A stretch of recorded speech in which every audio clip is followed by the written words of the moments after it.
Preface. This book is pragmatical, not philosophical. A practical manual, not a treatise upon theories. It is intended for the men and women whose most pressing need is for money, who wish to get rich first and philosophize afterward. It is for those who have, so far, found neither the time, the means, nor the opportunity to go deeply into the study of metaphysics, but who want results and who are willing to take the conclusions of science as a basis for action, without going into all the processes by which those conclusions were reached. It is expected that the reader will take the fundamental statements upon faith, just as he would take statements concerning a law of electrical action if they were promulgated by a Marconi or an Edison, and taking the statements upon faith, that he will prove their truth by acting upon them without fear or hesitation. Every man or woman who does this will certainly get rich, for the science herein applied is an exact science, and failure is impossible. For the benefit, however, of those who wish to investigate philosophical theories and so secure a logical basis for faith, I will here cite certain authorities.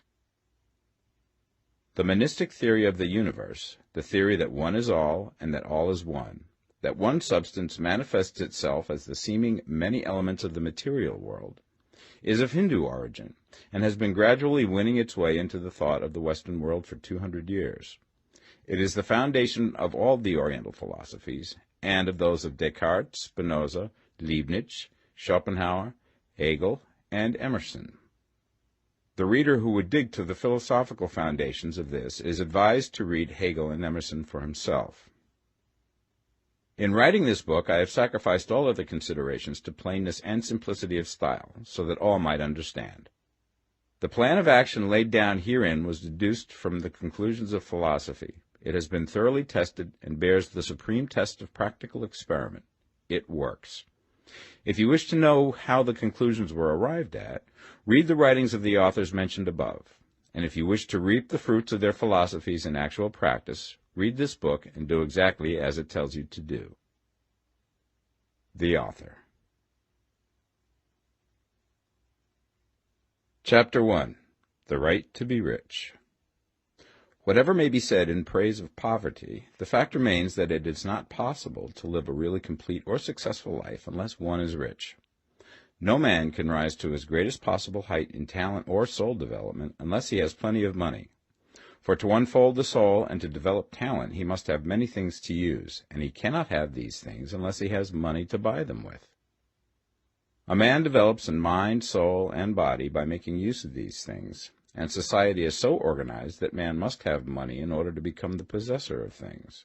Therefore, the basis of all advancement for man must be the science of getting rich. The object of all life is development, and everything that lives has an inalienable right to all the development it is capable of attaining. Man's right to life means his right to have the free and unrestricted use of all things which may be necessary to his fullest mental, spiritual, and physical unfoldment, or, in other words, his right to be rich. I shall not speak of riches in a figurative way. To be really rich does not mean to be satisfied or contented with a little. No man ought to be satisfied with little if he is capable of using and enjoying more. The purpose of nature is the advancement and unfoldment of life, and every man should have all that can contribute to the power, elegance, beauty, and richness of life. To be content with less is sinful. The man who owns all he wants for the living of all the life he is capable of living is rich, and no man who has not plenty of money can have all he wants. Life has advanced so far and become so complex that even the most ordinary man or woman requires a great amount of wealth in order to live in a manner that even approaches completeness. Every person naturally wants to become all that they are capable of becoming. This desire to realize innate possibilities is inherent in human nature. We cannot help wanting to be all that we can be. Success in life is becoming what you want to be. You can become what you want to be only by making use of things, and you can have the free use of things only as you become rich enough to buy them. To understand the science of getting rich is therefore the most essential of all knowledge. There is nothing wrong in wanting to get rich. The desire for riches is really the desire for a richer, fuller, and more abundant life, and that desire is praiseworthy. The man who does not desire to live more abundantly is abnormal. and so the man who does not desire to have money enough to buy all he wants is abnormal. There are three motives for which we live. We live for the body, we live for the mind, we live for the soul. No one of these is better or holier than the other. All are alike desirable, and no one of the three, body, mind, or soul, can live fully if either of the others is cut short of full life and expression. It is not right or noble to live only for the soul and deny mind or body, and it is wrong to live for the intellect and deny body or soul. We are all acquainted with the loathsome consequences of living for the body and denying both mind and soul, and we see that real life means the complete expression of all that man can give forth through body, mind, and soul. Whatever he can say, no man can be really happy or satisfied unless his body is living fully in every function, and unless the same is true of his mind and his soul. Wherever there is unexpressed possibility, or function not performed, there is unsatisfied desire. Desire is possibility seeking expression, or function seeking performance. Man cannot live fully in body without good food, comfortable clothing, and warm shelter, and without freedom from excessive toil. Rest and recreation are also necessary to his physical life. He cannot live fully in mind without books and time to study them, without opportunity for travel and observation, or without intellectual companionship. To live fully in mind, he must have intellectual recreations, and must surround himself with all the objects of art and beauty he is capable of using and appreciating. To live fully in soul, man must have love, and love is denied expression by poverty. A man's highest happiness is found in the bestowal of benefits on those he loves. Love finds its most natural and spontaneous expression in giving. The man who has nothing to give cannot fill his place as a husband or father, as a citizen, or as a man. It is in the use of material things that a man finds full life for his body, develops his mind, and unfolds his soul. It is therefore of supreme importance to him that he should be rich. It is perfectly right that you should desire to be rich. If you are a normal man or woman, you cannot help doing so. It is perfectly right that you should give your best attention to the science of getting rich, for it is the noblest and most necessary of all studies. If you neglect this study, you are derelict in your duty to yourself, to God, and humanity, for you can render to God and humanity no greater service than to make the most of yourself. Chapter 2. There is a science of getting rich. There is a science of getting rich, and it is an exact science, like algebra or arithmetic. There are certain laws which govern the process of acquiring riches. Once these laws are learned and obeyed by any man, he will get rich with mathematical certainty. The ownership of money and property comes as a result of doing things in a certain way. Those who do things in this certain way, whether on purpose or accidentally, get rich, while those who do not do things in this certain way, no matter how hard they work or how able they are, remain poor. It is a natural law that like causes always produce like effects, and therefore any man or woman who learns to do things in this certain way will infallibly get rich. That the above statement is true is shown by the following facts. Getting rich is not a matter of environment, for if it were, all the people in certain neighborhoods would become wealthy. The people of one city would all be rich, while those of other towns would all be poor. Or the inhabitants of one state would roll in wealth, and those of an adjoining state would be in poverty. But everywhere we see rich and poor living side by side, in the same environment, and often engaged in the same vocations. When two men are in the same locality and in the same business, and one gets rich while the other remains poor, it shows that getting rich is not primarily a matter of environment. Some environments may be more favorable than others, but when two men in the same business are in the same neighborhood, and one gets rich while the other fails, it indicates that getting rich is the result of doing things in a certain way. And further, the ability to do things in this certain way is not due solely to the possession of talent, for many people who have great talent remain poor, while others who have very little talent get rich. Studying the people who have gotten rich, we find that they are an average lot in all respects, having no greater talents and abilities than other men. It is evident that they do not get rich because they possess talents and abilities that other men have not, but because they happen to do things in a certain way. Getting rich is not the result of saving or thrift. Many very penurious people are poor, while free spenders often get rich. Nor is getting rich due to doing things which others fail to do. For two men in the same business often do almost exactly the same things, and one gets rich while the other remains poor or becomes bankrupt. From all these things, we must come to the conclusion that getting rich is the result of doing things in a certain way. If getting rich is the result of doing things in a certain way, then any man or woman who can do things in that way can become rich, and the whole matter is brought within the domain of exact science. The question arises here whether this certain way may not be so difficult that only a few may follow it. This cannot be true, as we have seen, so far as natural ability is concerned. Talented people get rich, and blockheads get rich. Intellectually brilliant people get rich, and very stupid people get rich. Physically strong people get rich, and weak and sickly people get rich. Some degree of ability to think and understand is, of course, essential. But insofar natural ability is concerned, any man or woman who has sense enough to read and understand these words can certainly get rich. Also, we have seen that it is not a matter of environment. Location counts for something. One would not go to the heart of the Sahara and expect to do successful business.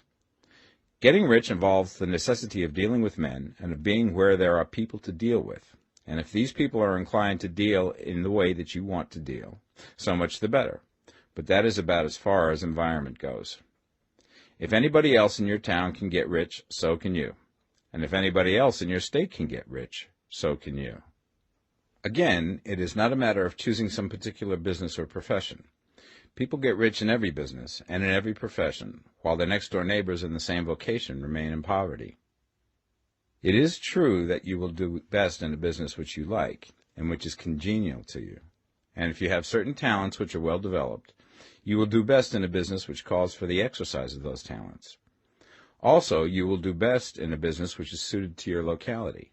An ice cream parlor would do better in a warm climate than in Greenland, and a salmon fishery will succeed better in the Northwest than in Florida, where there are no salmon. But aside from these general limitations, getting rich is not dependent upon your engaging in some particular business, but upon your learning to do things in a certain way. If you are now in business and anybody else in your locality is getting rich in the same business, while you are not getting rich, it is because you are not doing things in the same way that the other person is doing them. No one is prevented from getting rich by lack of capital. True, as you get capital, the increase becomes more easy and rapid, but one who has capital is already rich and does not need to consider how to become so. No matter how poor you may be, if you begin to do things in a certain way, you will begin to get rich, and you will begin to have capital. The getting of capital is a part of the process of getting rich, and it is a part of the result which invariably follows the doing of things in a certain way. You may be the poorest man on the continent and be deeply in debt.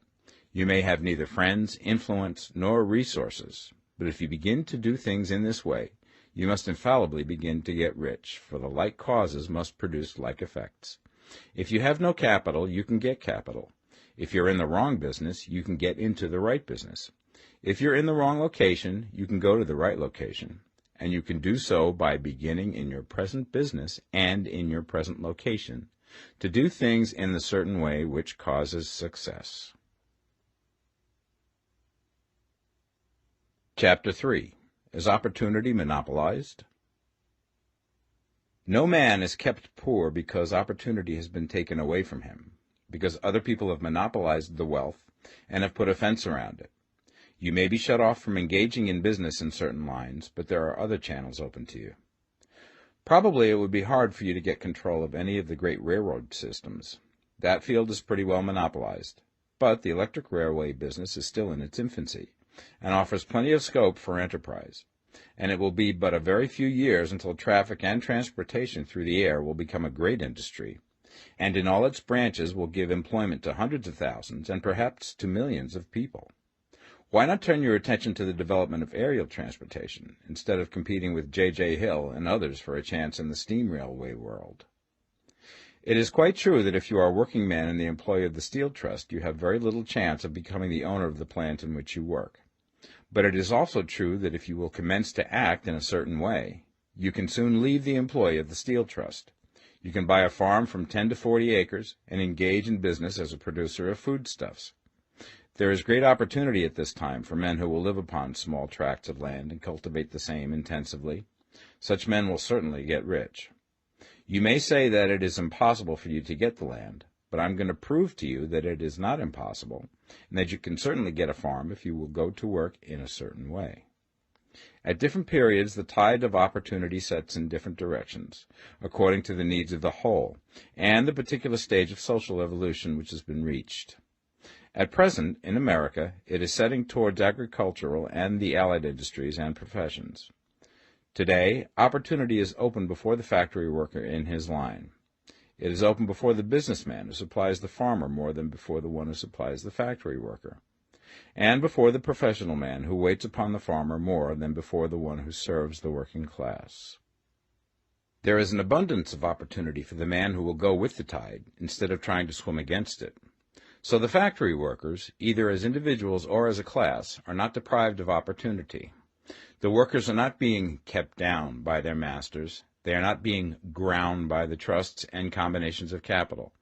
As a class, they are where they are because they do not do things in a certain way. If the workers of America chose to do so, they could follow the example of their brothers in Belgium and other countries and establish great department stores and cooperative industries. They could elect men of their own class to office and pass laws favoring the development of such cooperative industries, and in a few years they could take peaceable possession of the industrial field. The working class may become the master class whenever they will begin to do things in a certain way. The law of wealth is the same for them as it is for all others. This they must learn, and they will remain where they are as long as they continue to do as they do. The individual worker, however, is not held down by the ignorance or the mental slothfulness of his class. He can follow the tide of opportunity to riches, and this book will tell him how. No one is kept in poverty by a shortness in the supply of riches. There is more than enough for all. A palace as large as the Capitol in Washington might be built for every family on earth from the building material in the United States alone, and under intensive cultivation, this country would produce wool, cotton, linen, and silk enough to clothe each person in the world finer than Solomon was arrayed in all his glory, together with food enough to feed them all luxuriously. The visible supply is practically inexhaustible, and the invisible supply really is inexhaustible. Everything you see on earth is made from one original substance, out of which all things proceed. New forms are constantly being made, and older ones are dissolving, but all are shapes assumed by one thing. There is no limit to the supply of formless stuff or original substance. The universe is made out of it, but it was not all used in making the universe. The spaces in, through, and between the forms of the visible universe are permeated and filled with the original substance, with the formless stuff, with the raw material of all things. 10,000 times as much has been made might still be made, and even then we should not have exhausted the supply of universal raw material. No man, therefore, is poor because nature is poor, or because there is not enough to go around. Nature is an inexhaustible storehouse of riches. The supply will never run short. Original substance is alive with creative energy and is constantly producing more forms. When the supply of building material is exhausted, more will be produced.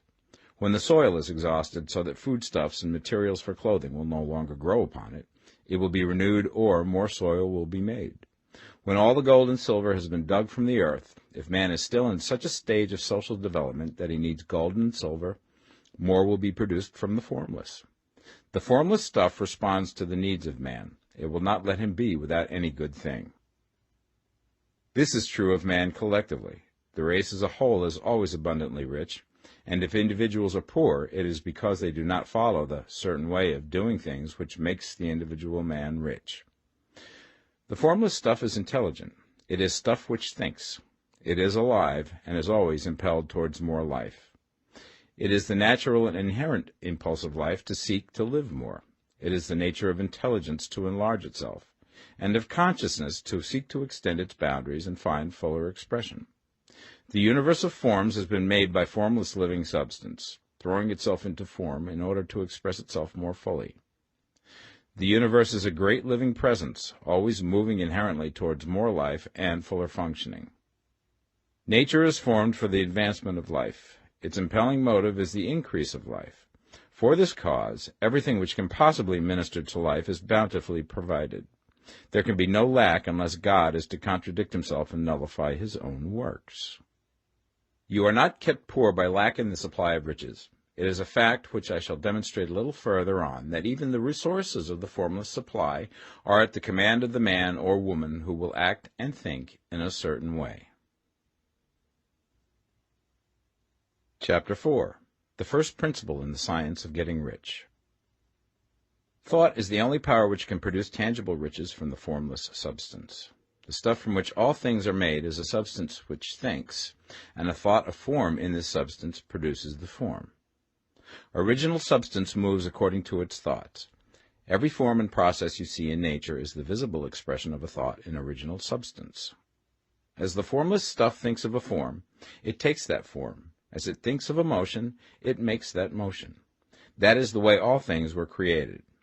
We live in a thought world, which is part of a thought universe. The thought of a moving universe extended through formless substance, and the thinking stuff moving according to that thought, took the form of systems of planets and maintains that form. Thinking substance takes the form of its thought and moves according to that thought. Holding the idea of a circling system of suns and worlds, it takes the form of these bodies and moves them as it thinks. Thinking the form of a slow-growing oak tree, it moves accordingly and produces the tree, though centuries may be required to do the work. In creating, the formless seems to move according to the lines of motion it has established. The thought of an oak tree does not cause the instant formation of a full-grown tree, but it does start in motion the forces which will produce the tree, along established lines of growth. Every thought of form held in thinking substance causes the creation of the form, but always, or at least generally, along lines of growth and action already established.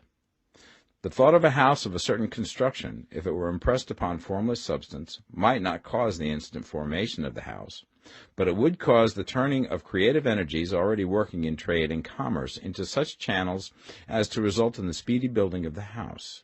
And if there were no existing channels through which the creative energy could work, then the house would be formed directly from primal substance, without waiting for the slow processes of the organic and inorganic world.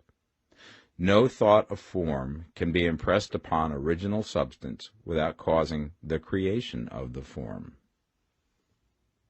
Man is a thinking center and can originate thought. All the forms that man fashions with his hands must first exist in his thought. He cannot shape a thing until he has thought that thing. And so far, man has confined his efforts wholly to the work of his hands. He has applied manual labor to the world of forms, seeking to change or modify those already existing. He has never thought of trying to cause the creation of new forms by impressing his thoughts upon formless substance. When man has a thought form, he takes material from the forms of nature and makes an image of the form which is in his mind. He has so far made little or no effort to cooperate with formless intelligence, to work with the Father. He has not dreamed that he can do what he seeth the Father doing. Man reshapes and modifies existing forms by manual labor. He has given no attention to the question whether he may not produce things from formless substance by communicating his thoughts to it. We propose to prove that he may do so, to prove that any man or woman may do so, and to show how. As our first step, we must lay down the three fundamental propositions. First, we assert that there is one original formless stuff, or substance, from which all things are made. All the seemingly many elements are but different presentations of one element. All the many forms found in organic and inorganic nature are but different shapes, made from the same stuff. And this stuff is thinking stuff. A thought held in it produces the form of the thought. Thought, in thinking substance, produces shapes. Man is a thinking center, capable of original thought. If a man can communicate his thought to original thinking substance, he can cause the creation or formation of the thing he thinks about. To summarize this, there is a thinking stuff from which all things are made, and which, in its original state, permeates, penetrates, and fills the interspaces of the universe.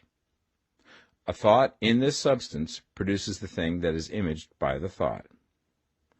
Man can form things in his thought, and, by impressing his thought upon formless substance, can cause the thing he thinks about to be created. It may be asked if I can prove these statements, and without going into details, I answer that I can do so, both by logic and experience. Reasoning back from the phenomena of form and thought, I come to one original thinking substance. And reasoning forward from that thinking substance, I come to man's power to cause the formation of the thing he thinks about. And by experiment, I find the reasoning true.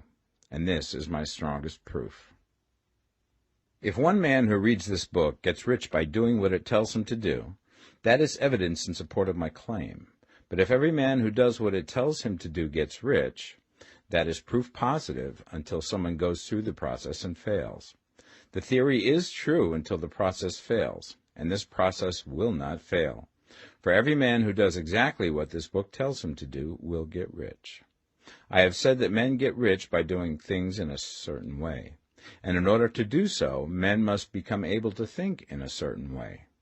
A man's way of doing things is the direct result of the way he thinks about things. To do things in a way that you want to do them, you will have to acquire the ability to think the way you want to think. This is the first step towards getting rich. To think what you want to think is to think truth, regardless of appearances. Every man has the natural and inherent power to think what he wants to think, but it requires far more effort to do so than it does to think the thoughts which are suggested by appearances. To think according to appearance is easy. To think truth regardless of appearances is laborious, and requires the expenditure of more power than any other work man is called upon to perform. There is no labor from which most people shrink as they do from that of sustained and consecutive thought. It is the hardest work in the world. This is especially true when truth is contrary to appearances. Every appearance in the visible world tends to produce a corresponding form in the mind which observes it, and this can only be prevented by holding the thought of the truth. To look upon the appearance of disease will produce the form of disease in your own mind and ultimately in your body, unless you hold the thought of the truth, which is that there is no disease. It is only an appearance, and the reality is health. To look upon the appearances of poverty will produce corresponding forms in your own mind, unless you hold to the truth that there is no poverty, there is only abundance. To think health when surrounded by the appearance of disease, or to think riches when in the midst of appearances of poverty, requires power, but he who acquires this power becomes a master mind. He can conquer fate. He can have what he wants. This power can only be acquired by getting hold of the basic fact which is behind all appearances, and that fact is that there is one thinking substance, from which and by which all things are made. Then we must grasp the truth that every thought held in this substance becomes a form, and that man can so impress his thoughts upon it as to cause them to take form and become visible things. When we realize this, we lose all doubt and fear, for we know that we can create what we want to create, and we can get what we want to have, and can become what we want to be. As a first step towards getting rich, you must believe the three fundamental statements given previously in this chapter, and in order to emphasize them, I repeat them here. There is a thinking stuff from which all things are made, and which, in its original state, permeates, penetrates, and fills the interspaces of the universe. A thought in this substance produces the thing that is imaged by the thought. Man can form things in his thought, and, by impressing his thought upon formless substance, can cause the thing he thinks about to be created. You must lay aside all other concepts of the universe than this monistic one, and you must dwell upon this until it is fixed in your mind and has become your habitual thought. Read these creed statements over and over again. Fix every word upon your memory, and meditate upon them until you firmly believe what they say. If a doubt comes to you, cast it aside as a sin. Do not listen to arguments against this idea. Do not go to churches or lectures where a contrary concept of things is taught or preached. Do not read magazines or books which teach a different idea. If you get mixed up in your faith, all your efforts will be in vain. Do not ask why these things are true, nor speculate as to how they can be true. Simply take them on trust. The science of getting rich begins with the absolute acceptance of this faith. Chapter 5. Increasing Life. You must get rid of the last vestige of the old idea that there is a deity whose will it is that you should be poor, or whose purposes may be served by keeping you in poverty. The intelligent substance which is all, and in all, which lives in all and lives in you, is a consciously living substance.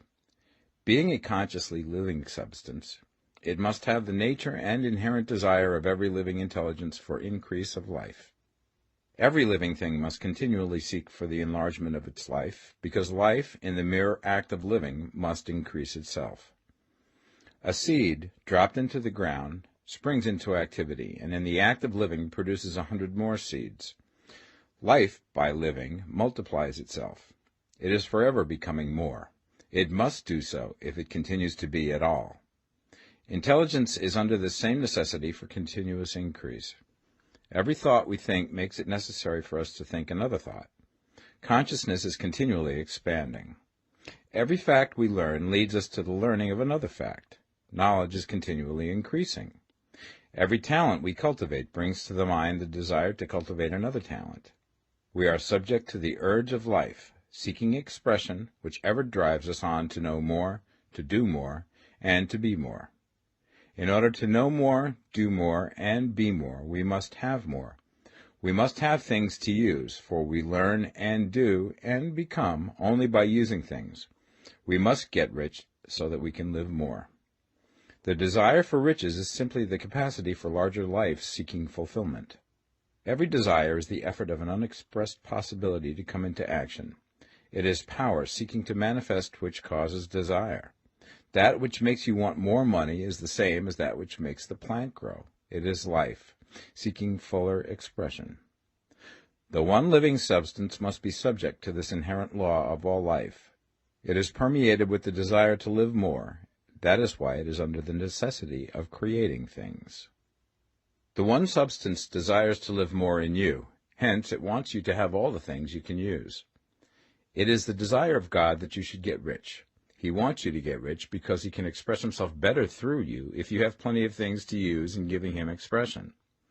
He can live more in you if you have unlimited command of the means of life. The universe desires you to have everything you want to have. Nature is friendly to your plans. Everything is naturally for you. Make up your mind that this is true. It is essential, however, that your purpose should harmonize with the purpose that is in all. You must want real life, not mere pleasure of sensual gratification. Life is the performance of function, and the individual really lives only when he performs every function, physical, mental, and spiritual, of which he is capable, without excess in any. You do not want to get rich in order to live swinishly, for the gratification of animal desires, that is not life. But the performance of every physical function is a part of life, and no one lives completely who denies the impulses of the body a normal and healthful expression. You do not want to get rich solely to enjoy mental pleasures, to get knowledge, to gratify ambition, to outshine others, to be famous. All these are a legitimate part of life, but the man who lives for the pleasures of the intellect alone will only have a partial life, and he will never be satisfied with his lot. You do not want to get rich solely for the good of others, to lose yourself for the salvation of mankind, to experience the joys of philanthropy and sacrifice. The joys of the soul are only a part of life, and they are no better or nobler than any other part. You want to get rich in order that you may eat, drink, and be merry when it is time to do these things, in order that you may surround yourself with beautiful things, see distant lands, feed your mind, and develop your intellect, in order that you may love men and do kind things, and be able to play a good part in helping the world to find truth. But remember that extreme altruism is no better and no nobler than extreme selfishness. Both are mistakes. Get rid of the idea that God wants you to sacrifice yourself for others, and that you can secure his favor by doing so. God requires nothing of the kind. What he wants is that you should make the most of yourself, for yourself and for others, and you can help others more by making the most of yourself than in any other way. You can make the most of yourself only by getting rich, so it is right and praiseworthy that you should give your first and best thought to the work of acquiring wealth. Remember, however, that the desire of substance is for all, and its movements must be for more life to all. It cannot be made to work for less life to any, because it is equally in all, seeking riches and life. Intelligent substance will make things for you, but it will not take things away from someone else and give them to you. You must get rid of the thought of competition. You are to create, not to compete for what is already created. You do not have to take anything away from anyone. You do not have to drive sharp bargains. You do not have to cheat or to take advantage. You do not need to let any man work for you for less than he earns. You do not have to covet the property of others or to look at it with wishful eyes. No man has anything of which you cannot have the like, and that without taking what he has away from him. You are to become a creator, not a competitor. You are going to get what you want, but in such a way that when you get it, every other man will have more than he has now. I am aware that there are men who get a vast amount of money by proceeding in direct opposition to the statements in the paragraph above, and may add a word of explanation here. Men of the plutocratic type, who become very rich, do so sometimes purely by their extraordinary ability on the plane of competition, and sometimes they unconsciously relate themselves to substance and its great purposes and movements for the general racial upbuilding through industrial evolution. Rockefeller, Carnegie, Morgan, et al. Have been the unconscious agents of the supreme in the necessary work of systematizing and organizing productive industry, and, in the end, their work will contribute immensely towards increased life for all. Their day is nearly over, they have organized production, and will soon be succeeded by the agents of the multitude, who will organize the machinery of distribution. The multimillionaires are like the monster reptiles of the prehistoric eras. They play a necessary part in the evolutionary process, but the same power which produced them will dispose of them, and it is well to bear in mind that they have never been really rich. A record of the private lives of most of this class will show that they have really been the most abject and wretched of the poor. Riches secured on the competitive plane are never satisfactory and permanent. They are yours today and another's tomorrow. Remember, if you are to become rich in a scientific and certain way, you must rise entirely out of the competitive thought. You must never think for a moment that the supply is limited. Just as soon as you begin to think that all the money is being cornered and controlled by bankers and others, and that you must exert yourself to get laws passed to stop this process, and so on, in that moment you drop into the competitive mind, and your power to cause creation is gone for the time being. And what is worse, you will probably arrest the creative movements you have already instituted. Know that there are countless millions of dollars worth of gold in the mountains of the earth, not yet brought to light, and know that if there were not, more would be created from thinking substance to supply your needs. Know that the money you need will come, even if it is necessary for 1,000 men to be led to the discovery of new gold mines tomorrow. Never look at the visible supply. Look always at the limitless riches in formless substance, and know that they are coming to you as fast as you can receive and use them. Nobody, by cornering the visible supply, can prevent you from getting what is yours. So never allow yourself to think for an instant that all the best building spots will be taken before you get ready to build your house, unless you hurry. Never worry about the trusts and combines, and get anxious for fear that they will soon come to own the whole earth. Never get afraid that you will lose what you want because some other person beat you to it. That cannot possibly happen. You are not seeking anything that is possessed by anybody else. You are causing what you want to be created from formless substance, and the supply is without limits. Stick to the formulated statement. There is a thinking stuff from which all things are made, and which, in its original state, permeates, penetrates, and fills the interspaces of the universe. A thought in this substance produces the thing that is imaged by the thought. Man can form things in his thought, and by impressing his thought upon formless substance, can cause the thing he thinks about to be created. Chapter 6. How Riches Come to You. When I say that you do not have to drive sharp bargains, I do not mean that you do not have to drive any bargains at all, or that you are above the necessity for having any dealings with your fellow men.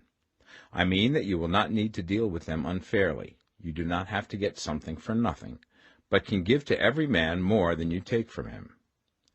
You cannot give every man more in cash market value than you take from him, but you can give him more in use value than the cash value of the thing you take from him.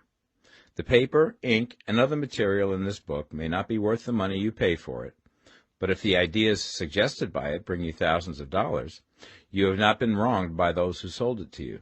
They have given you a great use value for a small cash value.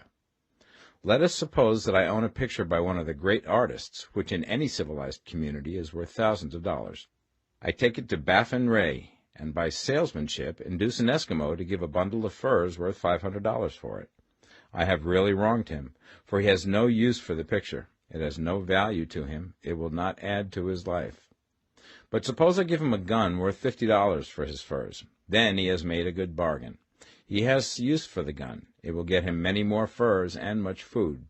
It will add to his life in every way. It will make him rich. When you rise from the competitive to the creative plane, you can scan your business transactions very strictly, and if you are selling any man anything which does not add more to his life than the thing he gives you in exchange, you can afford to stop it. You do not have to beat anybody in business, and if you are in a business which does beat people, get out of it at once. Give every man more in use value than you take from him in cash value. Then you are adding to the life of the world by every business transaction. If you have people working for you, you must take from them more in cash value than you pay them in wages.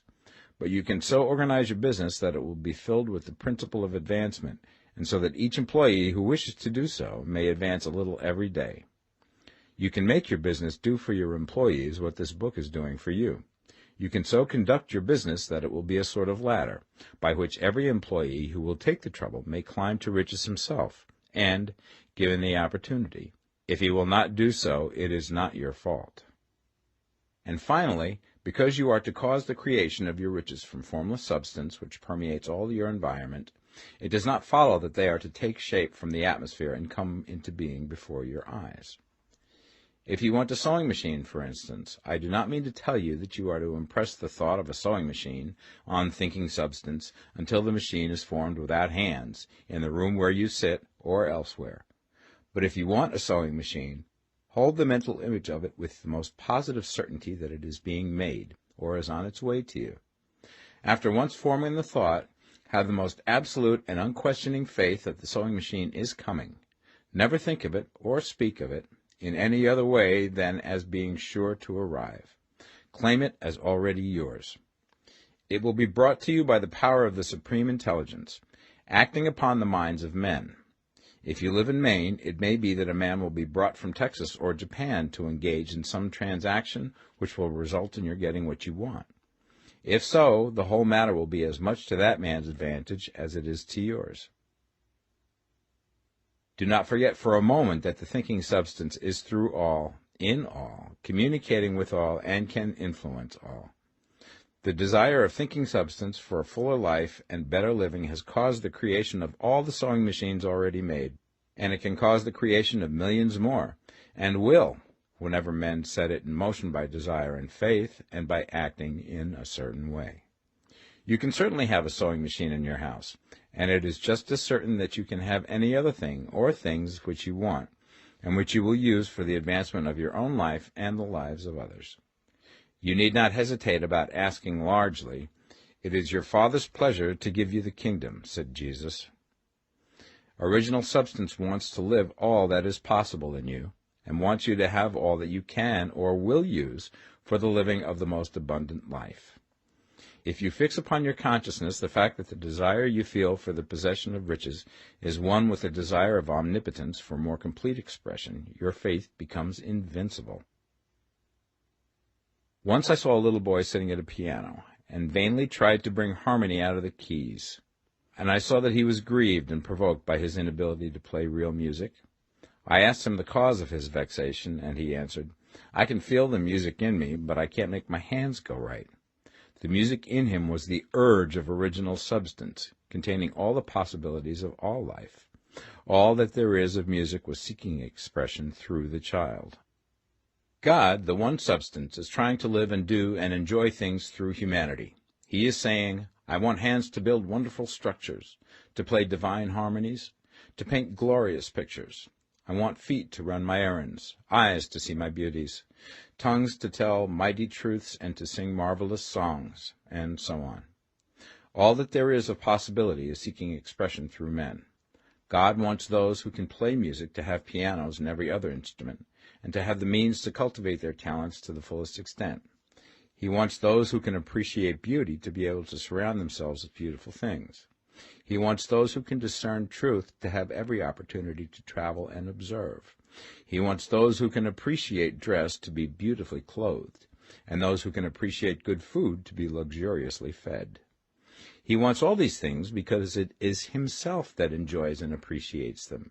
It is God who wants to play and sing and enjoy beauty and proclaim truth and wear fine clothes and eat good food. It is God that worketh in you to will and to do, said Paul. The desire you feel for riches is the infinite, seeking to express himself in you as he sought to find expression in the little boy at the piano. So you need not hesitate to ask largely. Your part is to focalize and express the desire to God. This is a difficult point with most people. They retain some of the old idea that poverty and self-sacrifice are pleasing to God. They look upon poverty as a part of the plan, a necessity of nature. They have the idea that God has finished his work and made all that he can make, and that the majority of men must stay poor because there is not enough to go around. They hold to so much of this erroneous thought that they feel ashamed to ask for wealth. They try not to want more than a very modest competence, just enough to make them fairly comfortable. I recall now the case of one student who was told that he must get in mind a clear picture of the things he desired, so that the creative thought of them might be impressed upon formless substance. He was a very poor man, living in a rented house, and having only what he earned from day to day, and he could not grasp the fact that all wealth was his. So, after thinking the matter over, he decided that he might reasonably ask for a new rug for the floor of his best room, and an anthracite coal stove to heat the house during the cold weather. Following the instructions given in this book, he obtained these things in a few months, and then it dawned upon him that he had not asked enough. He went through the house in which he lived, and planned all the improvements he would like to make in it. He mentally added a bay window here and a room there, until it was complete in his mind as an ideal home, and then he planned its furnishings. Holding the whole picture in his mind, he began living in the certain way, and moving towards what he wanted, and he now owns the house, and is rebuilding it after the form of his mental image. And now, with still larger faith, he is going to get greater things. It has been unto him according to his faith, and it is so with you and with all of us. Chapter 7. Gratitude. The illustrations given in the last chapter will have conveyed the fact that the first step towards getting rich is to convey the idea of your wants to the formless substance. This is true, and you will see that in order to do so, it becomes necessary to relate yourself to the formless intelligence in a harmonious way.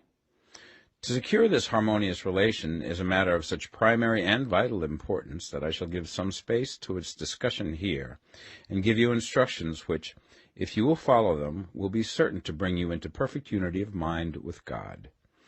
The whole process of mental adjustment and atonement can be summed up in one word: gratitude. First, you believe that there is one intelligent substance from which all things proceed. Second, you believe that this substance gives you everything you desire. And third, you relate yourself to it by a feeling of deep and profound gratitude. Many people who order their lives rightly in all other ways are kept in poverty by their lack of gratitude.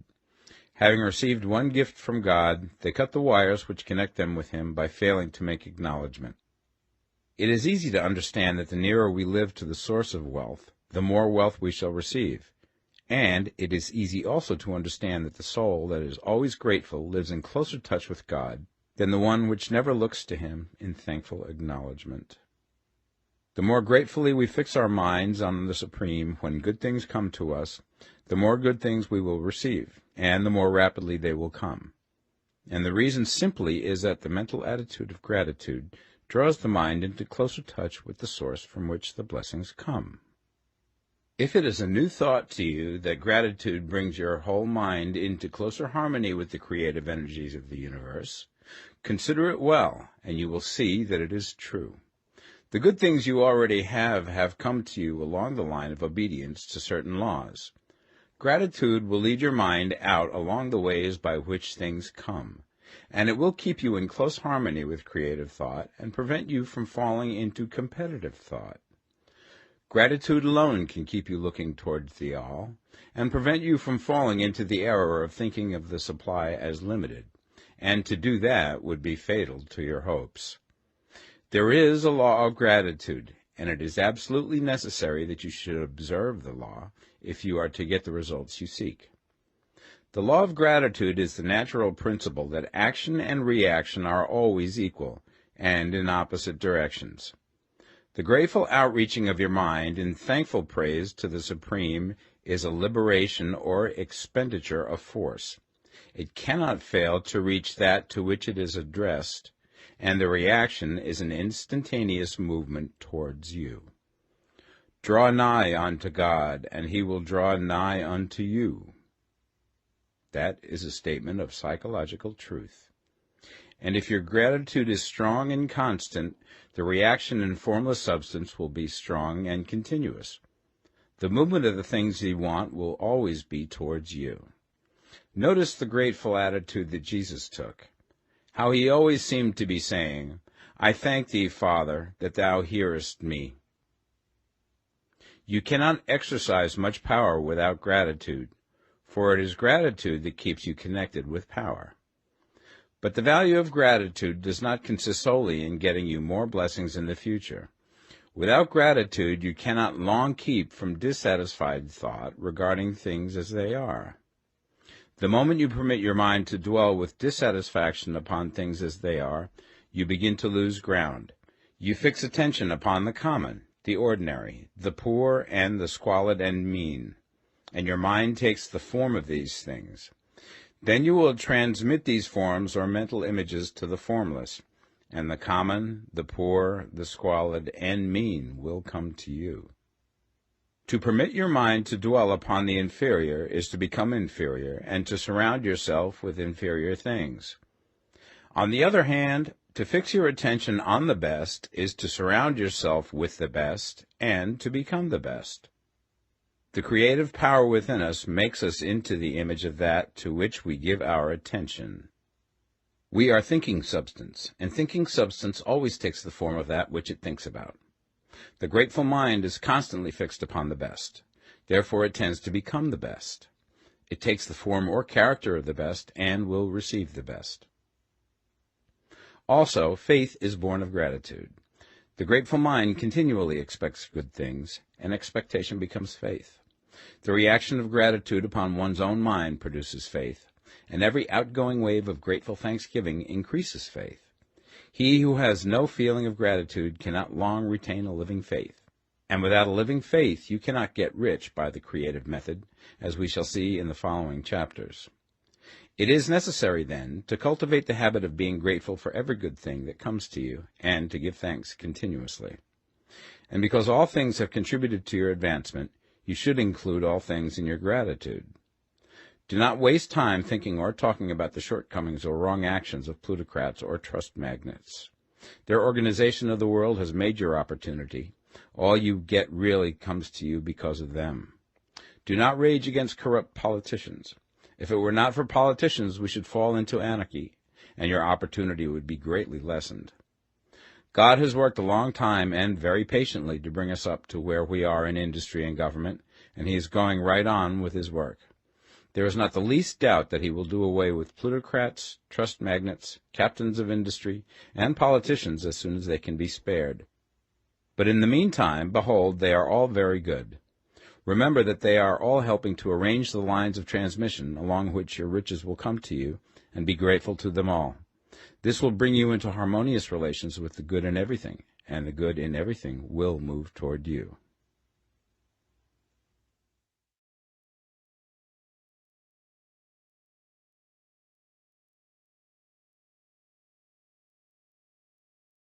The Science of Getting Rich, Part 2. Chapter 8. Thinking in the Certain Way. You must form a clear and definite mental picture of what you want. You cannot transmit an idea unless you have it yourself. You must have it before you can give it, and many people fail to impress thinking substance because they have themselves only a vague and misty concept of the things they want to do, to have, or to become. It is not enough that you should have a general desire for wealth to do good with. Everybody has that desire. It is not enough that you should have a wish to travel, see things, live more, etc. Everybody has those desires also. If you were going to send a wireless message to a friend, you would not send the letters of the alphabet in their order and let him construct the message for himself, nor would you take words at random from the dictionary. You would send a coherent sentence, one which meant something. When you try to impress your wants upon substance, remember that it must be done by a coherent statement. You must know what you want and be definite. You can never get rich or start the creative power into action by sending out unformed longings and vague desires. Go over your desires just as the man I have described went over his house. See just what you want and get a clear mental picture of it as you wish it to look when you get it. That clear mental picture you must have continually in mind, as the sailor has in mind the port towards which he is sailing the ship. You must keep your face towards it all the time. You must no more lose sight of it than the steersman loses sight of the compass. It is not necessary to take exercises in concentration, nor to set apart special times for prayer and affirmation, nor to go into the silence, nor to do occult stunts of any kind. There things are well enough, but all you need is to know what you want, and to want it badly enough so that it will stay in your thoughts. Spend as much of your leisure time as you can in contemplating your picture, but no one needs to take exercises to concentrate his mind on a thing which he really wants. It is the things you do not really care about which require effort to fix your attention upon them. And unless you really want to get rich, so that the desire is strong enough to hold your thoughts directly to the purpose, as the magnetic pole holds the needle of the compass, it will hardly be worthwhile for you to try to carry out the instructions given in this book. The methods herein set forth are for people whose desire for riches is strong enough to overcome mental laziness and the love of ease, and make them work. The more clear and definite you make your pictures then, and the more you dwell upon it, bringing out all of its delightful details, the stronger your desire will be, and the stronger your desire, the easier it will be to hold your mind fixed upon the picture of what you want.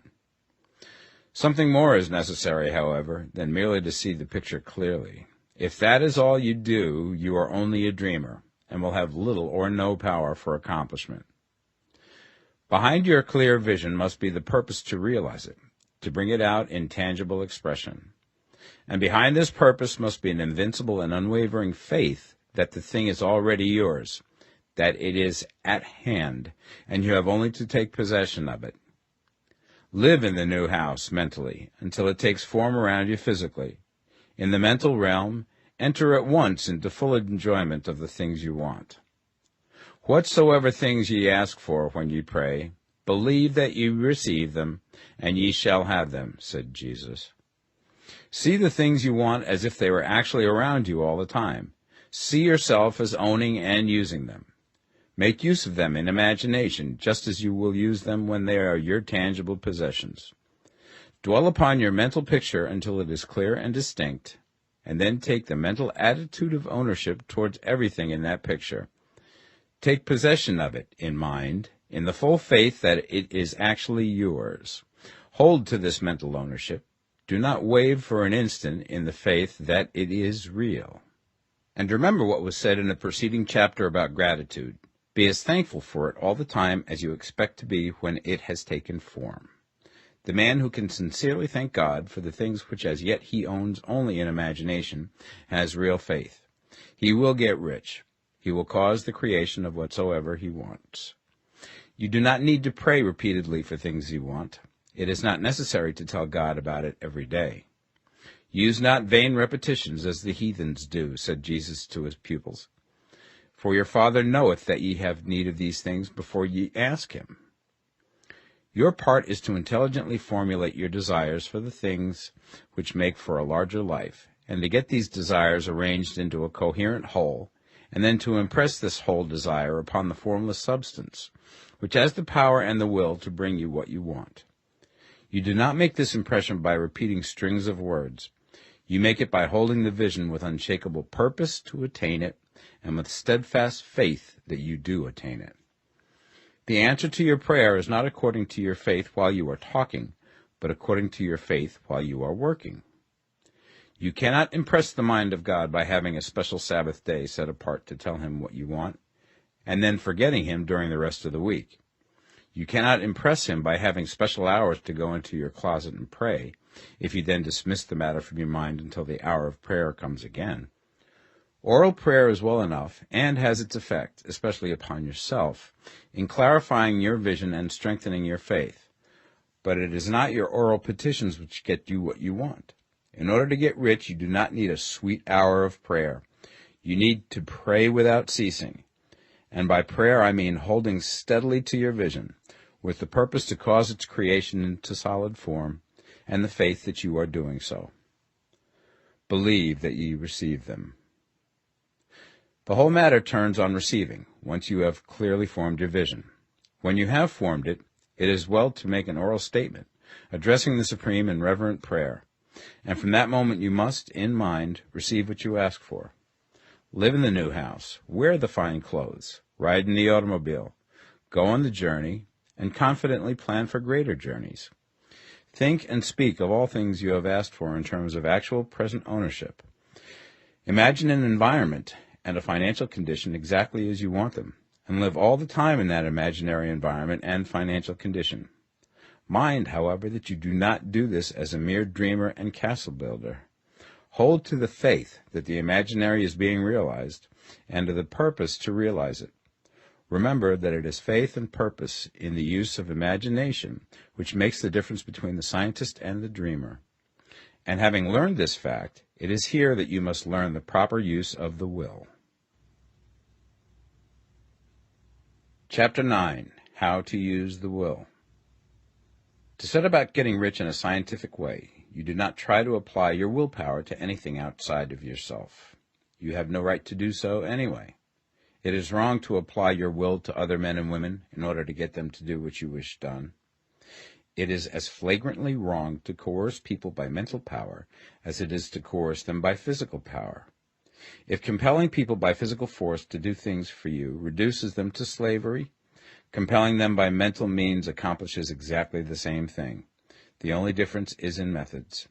If taking things from people by physical force is robbery, then taking things by mental force is robbery also. There is no difference in principle. You have no right to use your willpower upon another person, even for his own good, for you do not know what is for his good.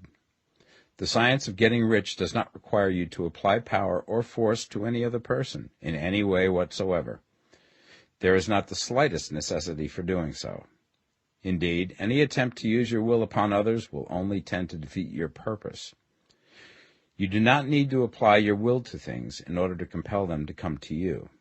That would simply be trying to coerce God, and would be foolish and useless, as well as irreverent. You do not have to compel God to give you good things, any more than you have to use your willpower to make the sun rise. You do not have to use your willpower to conquer an unfriendly deity, or to make stubborn and rebellious forces do your bidding. Substance is friendly to you, and is more anxious to give you what you want than you are to get it. To get rich, you need only to use your willpower upon yourself. When you know what to think and do, then you must use your will to compel yourself to think and do the right things. That is the legitimate use of the will in getting what you want, to use it in holding yourself to the right course. Use your will to keep yourself thinking and acting in the certain way. Do not try to project your will or thoughts or your mind out into space to act on things or people. Keep your mind at home. It can accomplish more there than elsewhere. Use your mind to form a mental image of what you want and to hold that vision with faith and purpose, and use your will to keep your mind working in the right way.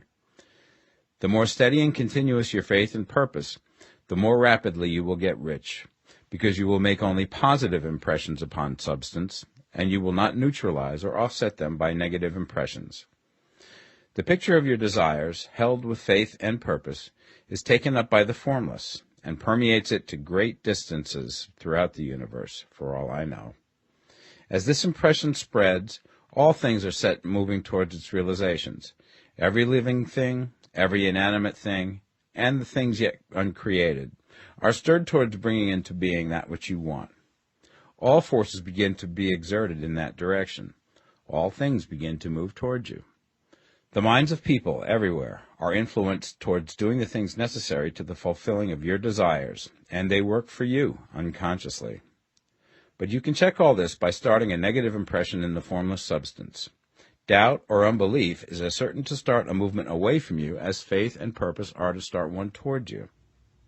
It is by not understanding this that most people who try to make use of mental science in getting rich make their failure. Every hour and moment you spend in giving heeds to doubts and fears.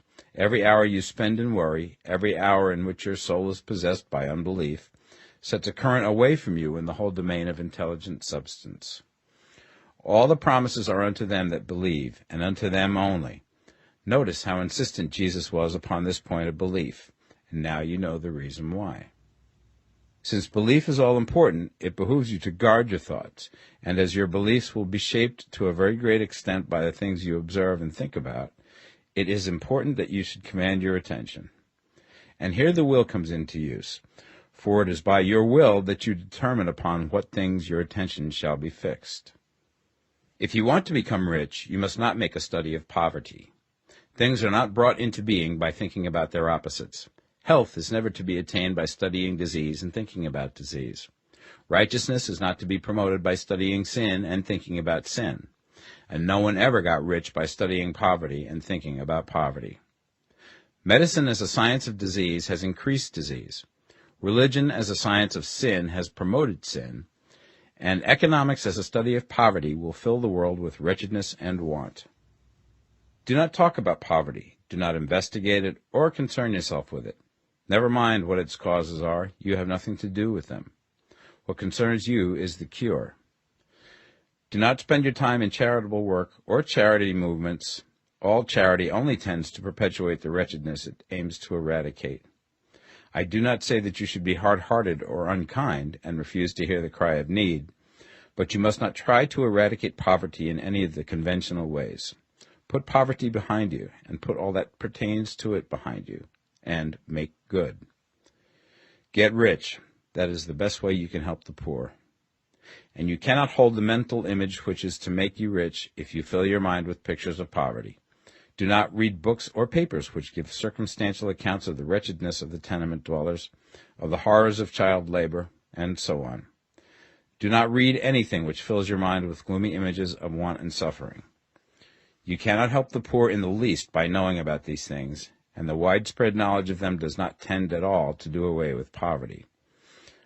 What tends to do away with poverty is not getting the pictures of poverty into your mind, but getting pictures of wealth into the minds of the poor. You are not deserting the poor in their misery when you refuse to allow your mind to be filled with pictures of that misery. Poverty can be done away with, not by increasing the number of well-to-do people who think about poverty, but by increasing the number of poor people who purpose with faith to get rich. The poor do not need charity, they need inspiration. Charity only sends them a loaf of bread to keep them alive in their wretchedness, or give them an entertainment to make them forget for an hour or two. But inspiration will cause them to rise out of their misery. If you want to help the poor, demonstrate to them that they can become rich. Prove it by getting rich yourself. The only way in which poverty will ever be banished from this world is by getting a large and constantly increasing number of people to practice the teachings of this book. People must be taught to become rich by creation, not by competition. Every man who becomes rich by competition throws down behind him the ladder by which he rises and keeps others down. But every man who gets rich by creation opens a way for thousands to follow him and inspires them to do so. You are not showing hardness of heart or an unfeeling disposition when you refuse to pity poverty, see poverty, read about poverty, or think or talk about it, or to listen to those who do talk about it. Use your willpower to keep your mind off the subject of poverty and to keep it fixed with faith and purpose on the vision of what you want. Chapter 10. Further Use of the Will.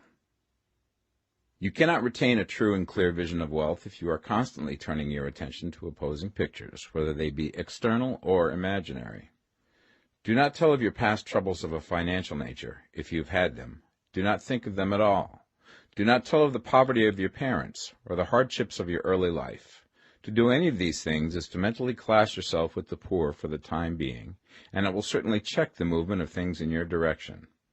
Let the dead bury their dead, as Jesus said. Put poverty and all things that pertain to poverty completely behind you. You have accepted a certain theory of the universe as being correct, and are resting all your hopes of happiness on its being correct.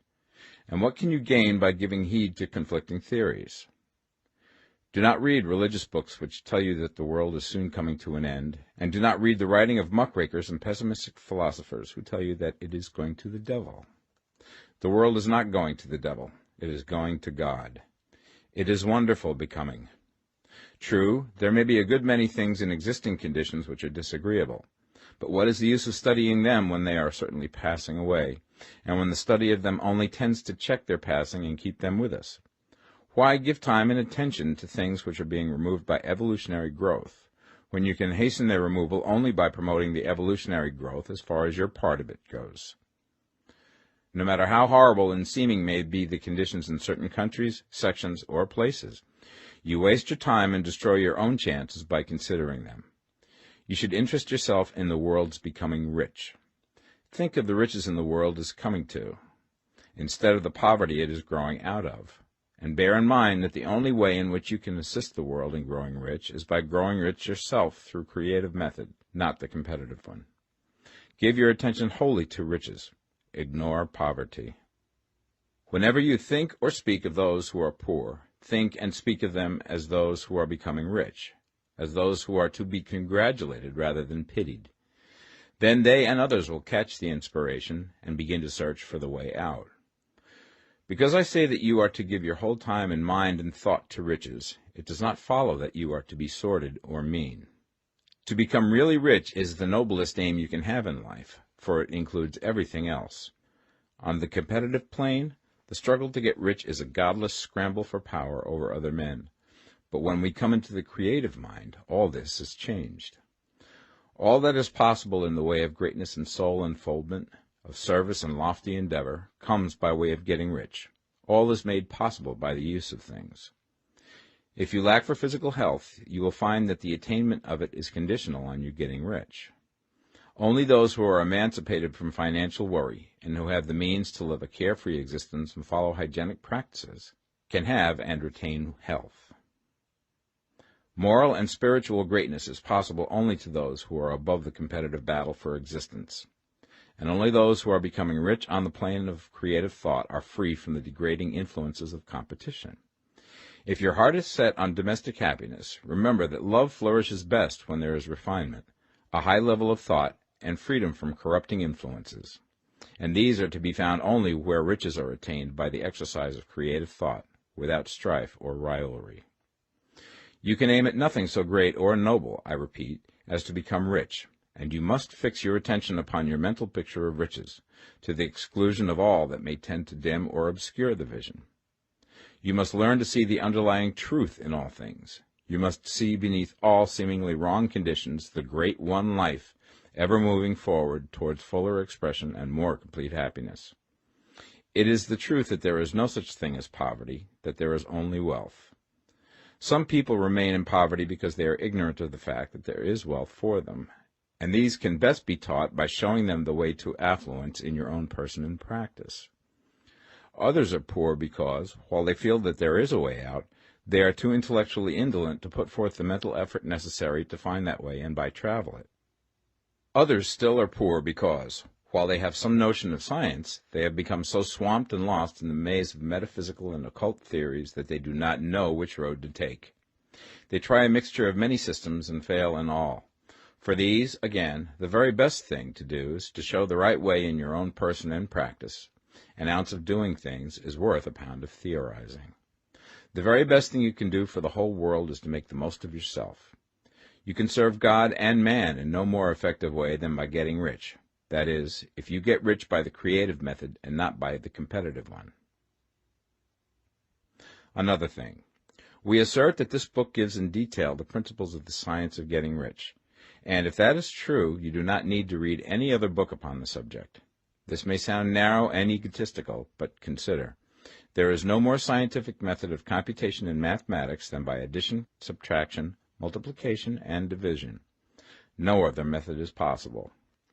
There can be but one shortest distance between 2 points. There is only one way to think scientifically, and that is to think in the way that leads by the most direct and simple route to the goal. No man has yet formulated a briefer or less complex system than the one set forth herein. It has been stripped of all non-essentials. When you commence on this, lay all others aside. Put them out of your mind altogether. Read this book every day. Keep it with you. Commit it to memory, and do not think about other systems and theories. If you do, you will begin to have doubts, and to be uncertain and wavering in your thought, and then you will begin to make failures. After you have made good and become rich, you may study other systems as much as you please. But until you are quite sure that you have gained what you want, do not read anything on this line but this book, unless it be the authors mentioned in the preface. And read only the most optimistic comments on the world's news, those in harmony with your picture. Also, postpone your investigations into the occult. Do not dabble in theosophy, spiritualism, or kindred studies. It is very likely that the dead still live and are near, but if they are, let them alone. Mind your own business. Wherever the spirits of the dead may be, they have their own work to do and their own problems to solve, and we have no right to interfere with them. We cannot help them, and it is very doubtful whether they can help us, or whether we have any right to trespass upon their time if they can. Let the dead and the hereafter alone, and solve your own problem. Get rich. If you begin to mix with the occult, you will start mental cross-currents which will surely bring your hopes to shipwreck. Now, this and the preceding chapters have brought us to the following statement of basic facts. There is a thinking stuff from which all things are made, and which, in its original state, permeates, penetrates, and fills the interspaces of the universe. A thought in this substance produces the thing that is imaged by the thought. Man can form things in his thought, and, by impressing his thought upon formless substance, can cause the thing he thinks about to be created. In order to do this, man must pass from the competitive to the creative mind. He must form a clear mental picture of the things he wants, and hold this picture in his thoughts with the fixed purpose to get what he wants, and the unwavering faith that he does get what he wants, closing his mind against all that may tend to shake his purpose, dim his vision, or quench his faith. And in addition to all this, we shall now see that he must live and act in a certain way. Chapter 11. Acting in the Certain Way. Thought is the creative power, or the impelling force which causes the creative power to act. Thinking in a certain way will bring riches to you, but you must not rely upon thought alone, paying no attention to personal action. That is the rock upon which many otherwise scientific metaphysical thinkers meet shipwreck, the failure to connect thought with personal action.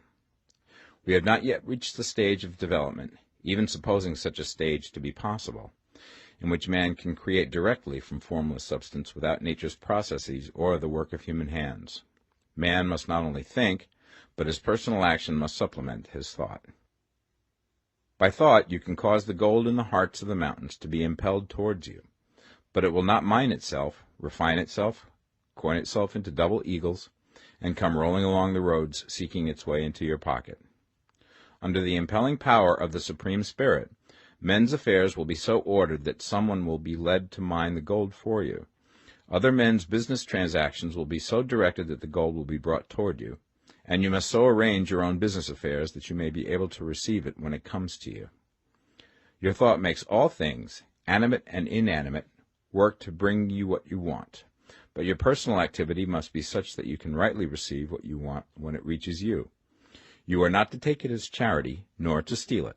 You must give every man more in use value than he gives you in cash value. The scientific use of thought consists in forming a clear and distinct mental image of what you want, in holding fast to the purpose to get what you want, and in realizing with grateful faith that you do get what you want. Do not try to project your thought in any mysterious or occult way, with the idea of having it go out and do things for you. That is a wasted effort and will weaken your power to think with sanity. The action of thought in getting rich is fully explained in the preceding chapters. Your faith and purpose positively impress your vision upon formless substance, which has the same desire for more life that you have. And this vision, received from you, sets all the creative forces at work in and through their regular channels of action, but directed towards you. It is not your part to guide or supervise the creative process. All you have to do with that is to retain your vision, stick to your purpose, and maintain your faith and gratitude.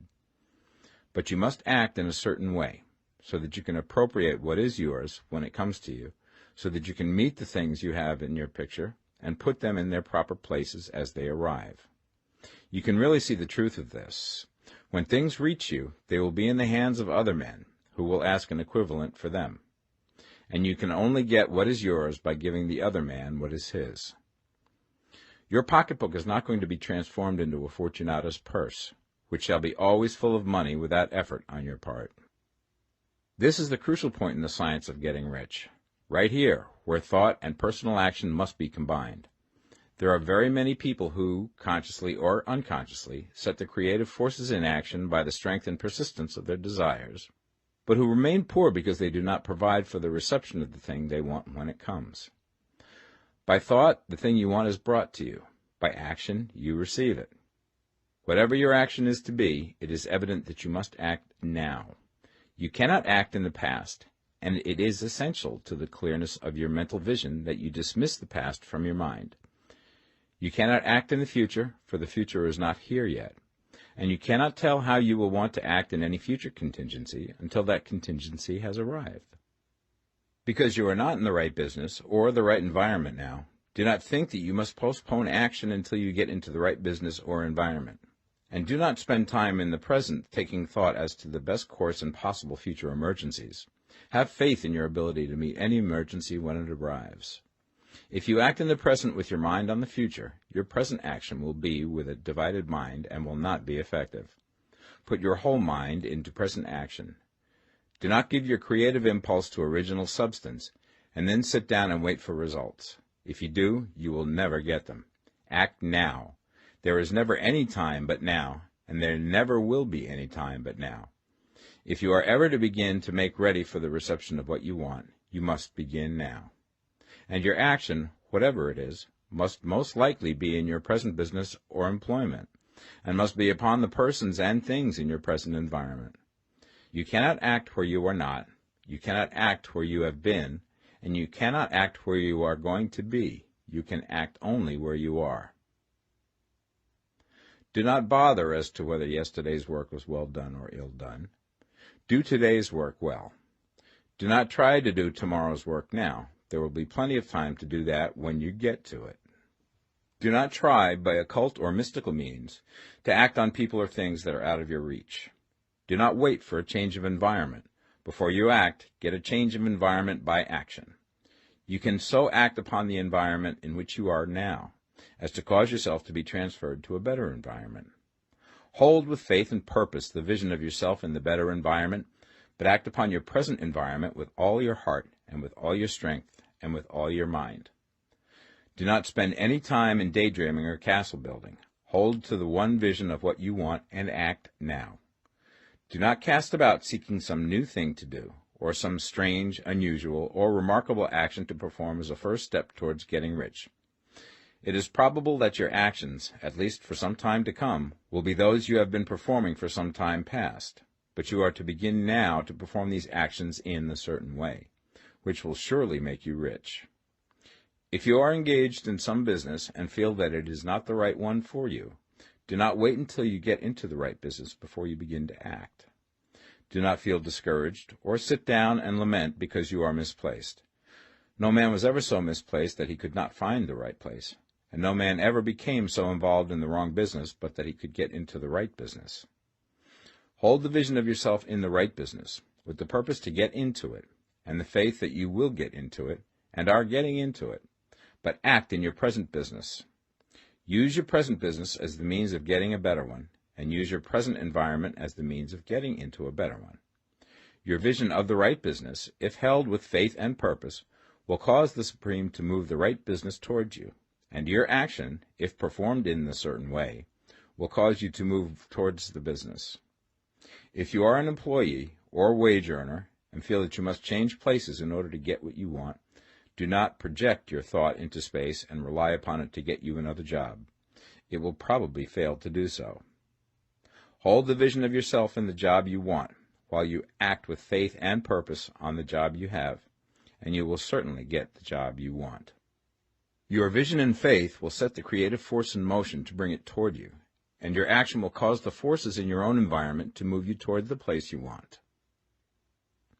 In closing this chapter, we will add another statement to our syllabus. There is a thinking stuff from which all things are made, and which, in its original state, permeates, penetrates, and fills the interspaces of the universe. A thought in this substance produces the thing that is imaged by the thought. Man can form things in his thought, and, by impressing his thought upon formless substance, can cause the thing he thinks about to be created. In order to do this, man must pass from the competitive to the creative mind. He must form a clear mental picture of the thing he wants, and hold this picture in his thoughts with the fixed purpose to get what he wants, and the unwavering faith that he does get what he wants, closing his mind to all that may tend to shake his purpose, dim his vision, or quench his faith. That he may receive what he wants when it comes, man must act now upon the people and things in his present environment. Chapter 12. Efficient Action. You must use your thought as directed in previous chapters, and begin to do what you can do where you are, and you must do all that you can do where you are. You can advance only by being larger than your present place, and no man is larger than his present place who leaves undone any of the work pertaining to that place. The world is advanced only by those who more than fill their present places. If no man quite filled his present place, you can see that there must be a going backward in everything. Those who do not quite fill their present places are dead weight upon society, government, commerce, and industry. They must be carried along by others at a great expense. The progress of the world is retarded only by those who do not fill the places they are holding. They belong to a former age and a lower stage or plane of life, and their tendency is towards degeneration. No society could advance if every man was smaller than his place. Social evolution is guided by the law of physical and mental evolution. In the animal world, evolution is caused by excess of life. When an organism has more life than can be expressed in the function of its own plane, it develops the organs of a higher plane, and a new species is originated. There never would have been new species had there not been organisms which more than filled their places. The law is exactly the same for you. Your getting rich depends upon your applying this principle to your own affairs. Every day is either a successful day or a day of failure, and it is the successful days which get you what you want. If every day is a failure, you can never get rich, while if every day is a success, you cannot fail to get rich. If there is something that may be done today, and you do not do it, you have failed in so far as that thing is concerned, and the consequences may be more disastrous than you imagine. You cannot foresee the results of even the most trivial act. You do not know the workings of all the forces that have been set moving in your behalf. Much may be depending on your doing some simple act. It may be the very thing which is to open the door of opportunity to very great possibilities. You can never know all the combinations which Supreme Intelligence is making for you in the world of things and of human affairs. Your neglect or failure to do some small thing may cause a long delay in getting what you want. Do, every day, all that can be done that day. There is, however, a limitation or qualification of the above that you must take into account. You are not to overwork, not to rush blindly into your business in the effort to do the greatest possible number of things in the shortest possible time. You are not to try to do tomorrow's work today, nor to do a week's work in a day. It is really not the number of things you do, but the efficiency of each separate action that counts. Every act is, in itself, either a success or a failure. Every act is, in itself, either effective or inefficient. Every inefficient act is a failure, and if you spend your life in doing inefficient acts, your whole life will be a failure. The more things you do, the worse for you if all your acts are inefficient ones. On the other hand, every efficient act is a success in itself, and if every act of your life is an efficient one, your whole life must be a success. The cause of failure is doing too many things in an inefficient manner, and not doing enough things in an efficient manner. You will see that it is a self-evident proposition that if you do not do any inefficient acts, and if you do a sufficient number of efficient acts, you will become rich. If, now, it is possible for you to make each act an efficient one, you see again that the getting of riches is reduced to an exact science, like mathematics. The matter turns, then, on the questions whether you can make each separate act a success in itself, and this you certainly can do. You can make each act a success because all power is working with you, and all power cannot fail. Power is at your service, and to make each act efficient, you have only to put power into it.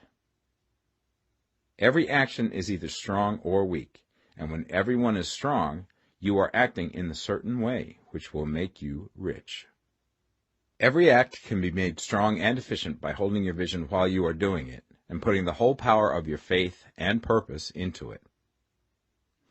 It is at this point that the people fail who separate mental power from personal action. They use the power of the mind in one place and at one time, and they act in another place at another time.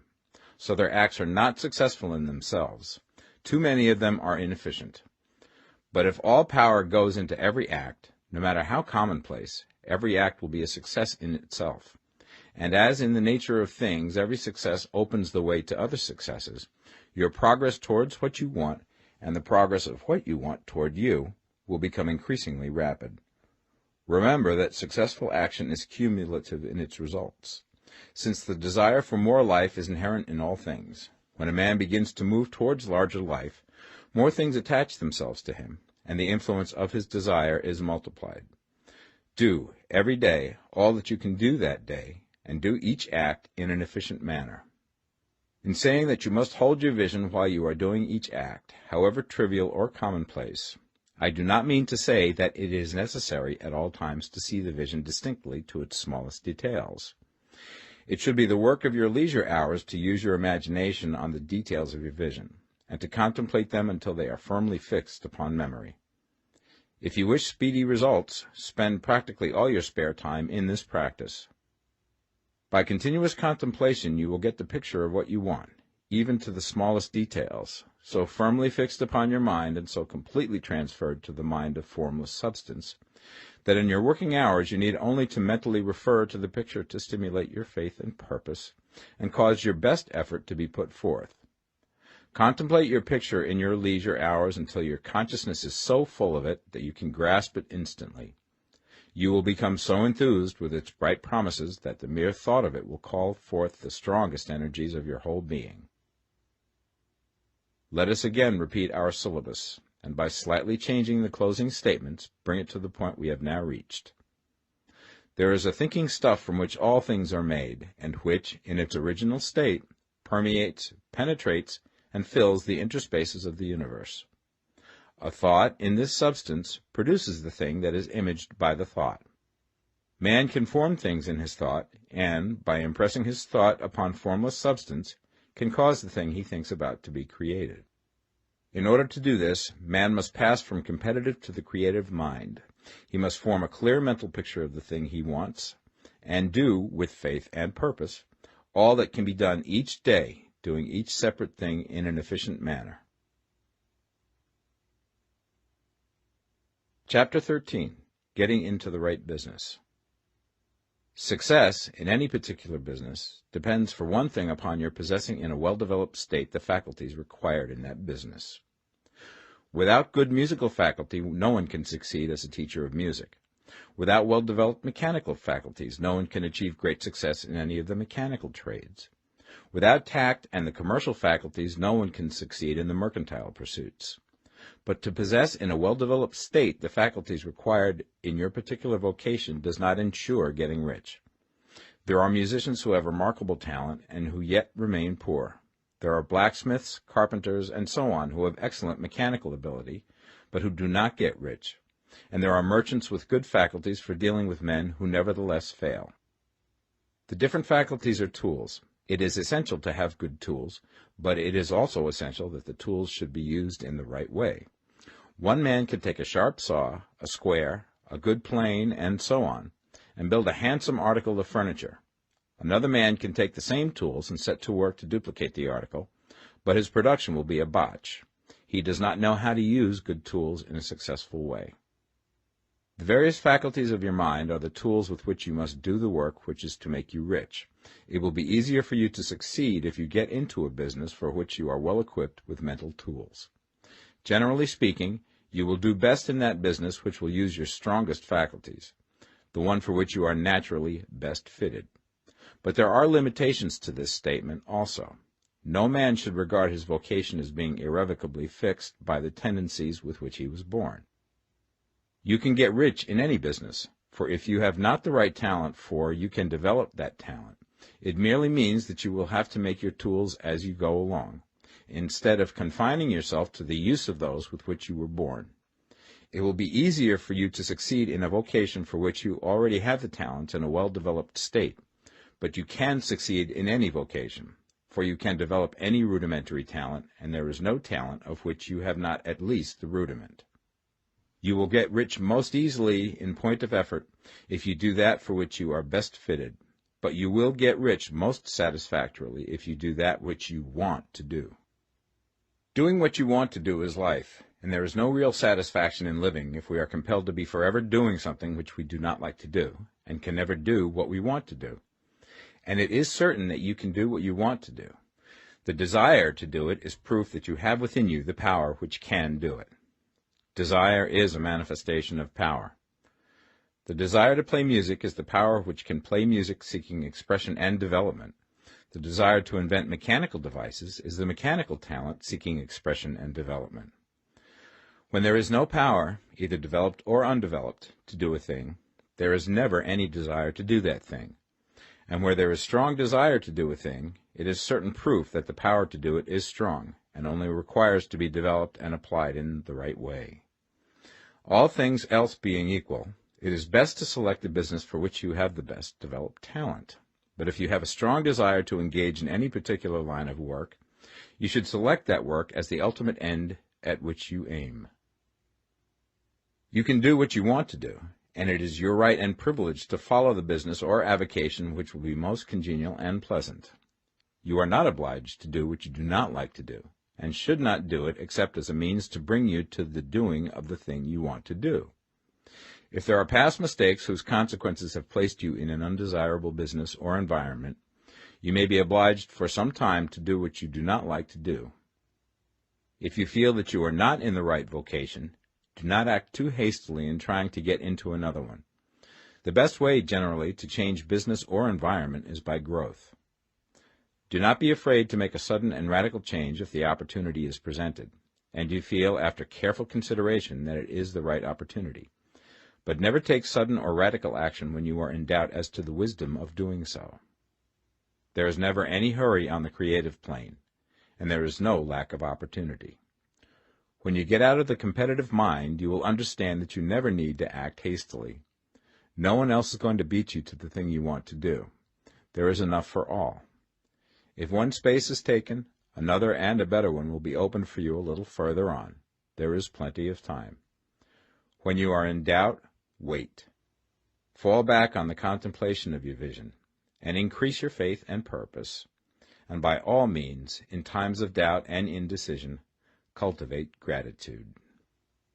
A day or two spent in contemplating the vision of what you want, and in earnest thanksgiving that you are getting it, will bring your mind into such close relationship with the Supreme that you will make no mistake when you do act. There is a mind which knows all there is to know, and you can come into close unity with this mind by faith and the purpose to advance in life if you have deep gratitude. Mistakes come from acting hastily, or from acting in fear or doubt, or in forgetfulness of the right motive, which is more life to all and less to none. As you go on in the certain way, opportunities will come to you in increasing number, and you will need to be very steady in your faith and purpose, and to keep in close touch with the all-mind by reverent gratitude. Do all that you can do in a perfect manner every day, but do it without haste, worry, or fear. Go as fast as you can, but never hurry. Remember that in the moment you begin to hurry, you cease to be a creator and become a competitor. You drop back upon the old plane again. Whenever you find yourself hurrying, call a halt. Fix your attention on the mental image of the thing you want, and begin to give thanks that you are getting it. The exercise of gratitude will never fail to strengthen your faith and renew your purpose. Chapter 14. The Impression of Increase. Whether you change your vocation or not, your actions for the present must be those pertaining to the business in which you are now engaged. You can get into the business you want by making constructive use of the business you are already established in, by doing your daily work in a certain way. And in so far as your business consists in dealing with other men, whether personally or by letter, the key thought of all your efforts must be to convey to their minds the impression of increase. Increase is what all men and women are seeking. It is the urge of the formless intelligence within them, seeking fuller expression. The desire for increase is inherent in all nature. It is the fundamental impulse of the universe. All human activities are based on the desire for increase. People are seeking more food, more clothes, better shelter, more luxury, more beauty, more knowledge, more pleasure. Increase in something, more life. Every living thing is under this necessity for continuous advancement. Where increase of life ceases, dissolution and death set in at once. Man instinctively knows this, and hence he is forever seeking more.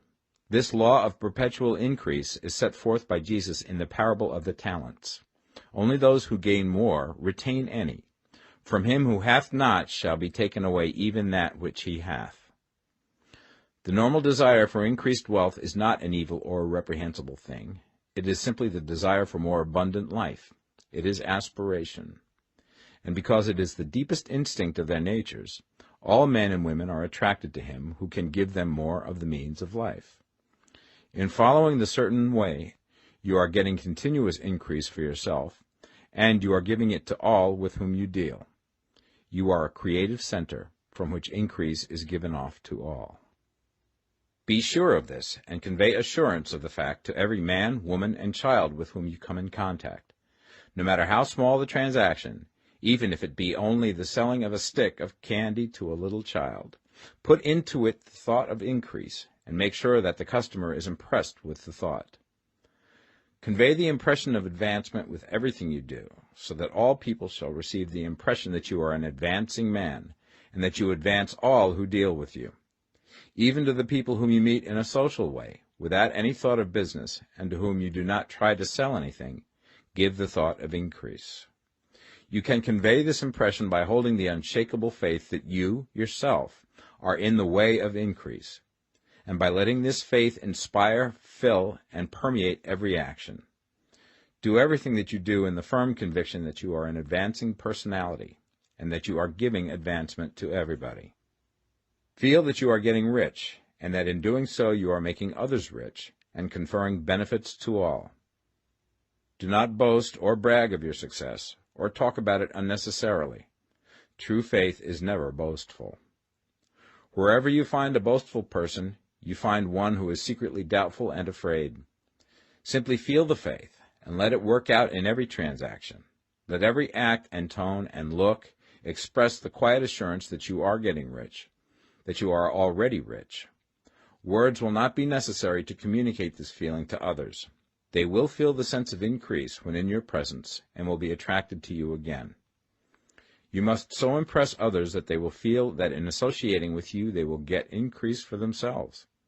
See that you give them a use value greater than the cash value you are taking from them. Take an honest pride in doing this, and let everybody know it, and you will have no lack of customers. People will go where they are given increase, and the Supreme, which desires increase in all, and which knows all, will move towards you men and women who have never heard of you.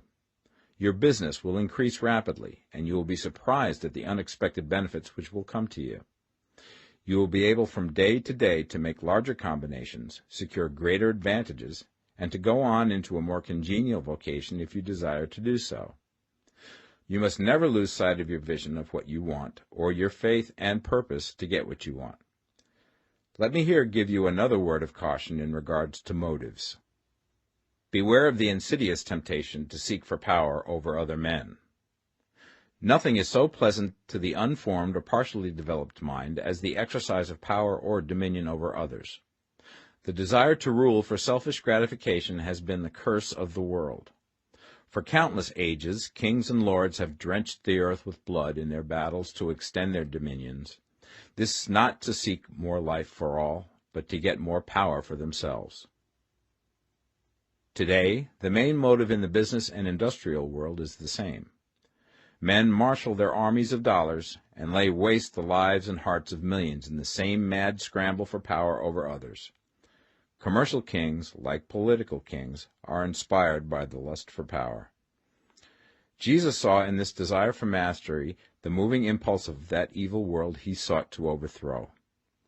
Read the 23rd chapter of Matthew and see how he pictures the lust of the Pharisees to be called master, to sit in the high places, to domineer over others, and to lay burdens on the backs of the less fortunate. And note how he compares this lust for dominion with the brotherly seeking for the common good to which he calls his disciples. Look out for the temptation to seek for authority, to become a master, to be considered as one who is above the common herd, to impress others by lavish display, and so on. The mind that seeks for mastery over others is the competitive mind, and the competitive mind is not the creative one. In order to master your environment and your destiny, it is not at all necessary that you should rule over your fellow men, and, indeed, when you fall into the world's struggle for the high places, you begin to be conquered by fate and environment, and your getting rich becomes a matter of chance and speculation. Beware the competitive mind. No better statement of the principle of creative action can be formulated than the favorite declaration of the late Golden Rule Jones of Toledo. What I want for myself, I want for everybody.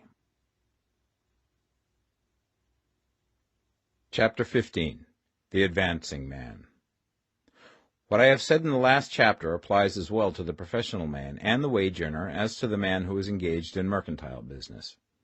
No matter whether you are a physician, a teacher, or a clergyman, if you can give increase of life to others and make them sensible of the fact, they will be attracted to you and you will get rich. The physician who holds the vision of himself as a great and successful healer, and who works towards the complete realization of that vision with faith and purpose, as described in former chapters, will come into such close touch with the source of life that he will be phenomenally successful. Patients will come to him in throngs. No one has a greater opportunity to carry into effect the teaching of this book than the practitioner of medicine. It does not matter to which of the various schools he may belong, for the principle of healing is common to all of them, and may be reached by all alike.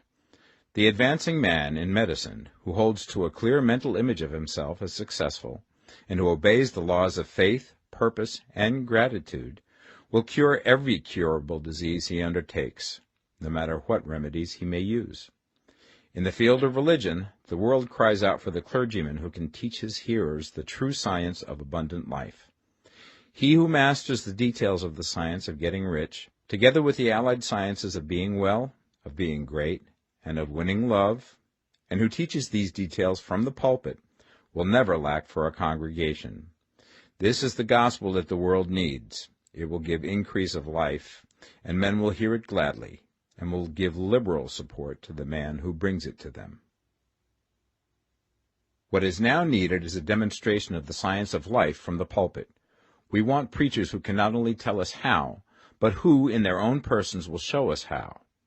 We need the preacher who will himself be rich, healthy, great, and beloved, to teach us how to attain to these things, and when he comes he will find a numerous and loyal following. The same is true of the teacher who can inspire the children with the faith and purpose of the advancing life. He will never be out of a job, and any teacher who has this faith and purpose can give it to his pupils. He cannot help giving it to them if it is part of his own life and practice. What is true of the teacher, preacher, and physician is true of the lawyer, dentist, real estate man, insurance agent, of everybody. The combined mental and personal action I have described is infallible. It cannot fail. Every man and woman who follows these instructions steadily, perseveringly, and to the letter will get rich. The law of the increase of life is as mathematically certain in its operation as the law of gravitation. Getting rich is an exact science.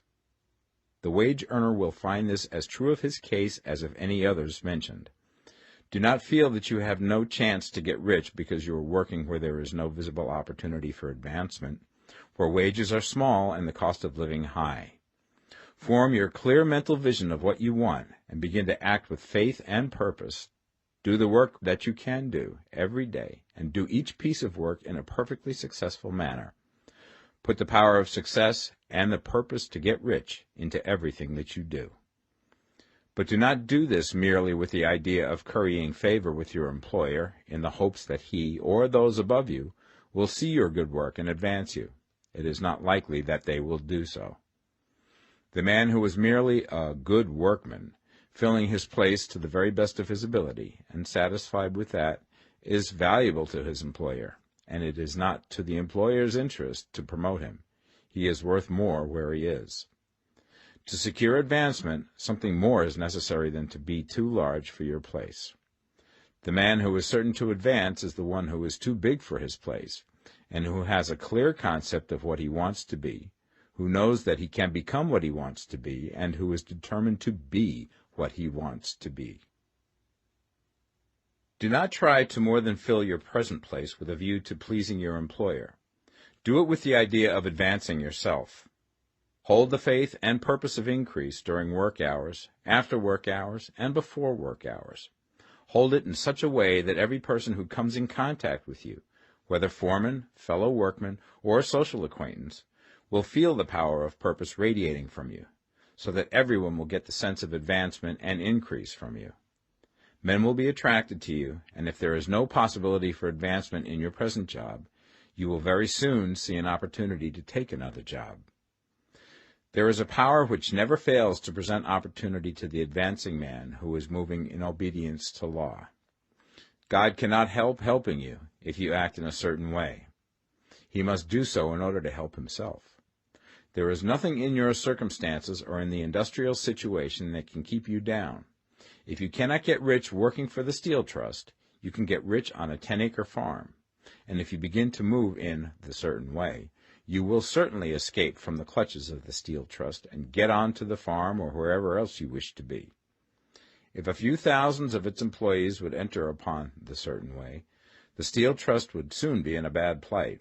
It would have to give its working men more opportunity or go out of business. Nobody has to work for a trust. The trusts can keep men in so-called hopeless conditions only so long as there are men who are too ignorant to know of the science of getting rich, or too intellectually slothful to practice it. Begin this way of thinking and acting, and your faith and purpose will make you quick to see any opportunity to better your condition. Such opportunities will speedily come, for the Supreme, working in all and working for you, will bring them before you. Do not wait for an opportunity to be all that you want to be. When an opportunity to be more than you are now is presented, and you feel impelled toward it, take it. It will be the first step towards a greater opportunity. There is no such thing possible in this universe as a lack of opportunities for the man who is living the advancing life.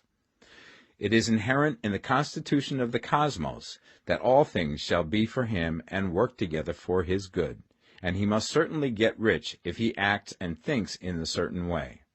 So let wage-earning men and women study this book with great care, and enter with confidence upon the course of action it prescribes.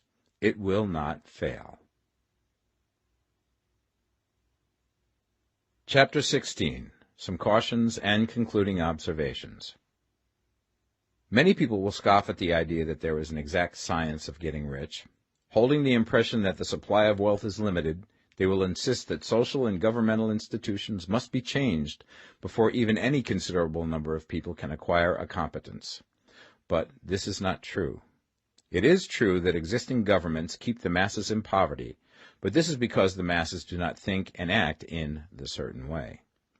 If the masses begin to move forward as suggested in this book, neither governments nor industrial systems can check them. All systems must be modified to accommodate the forward movement. If the people have the advancing mind, have the faith that they can become rich, and move forward with the fixed purpose to become rich, nothing can possibly keep them in poverty. Individuals may enter upon the certain way at any time and under any government, and may make themselves rich.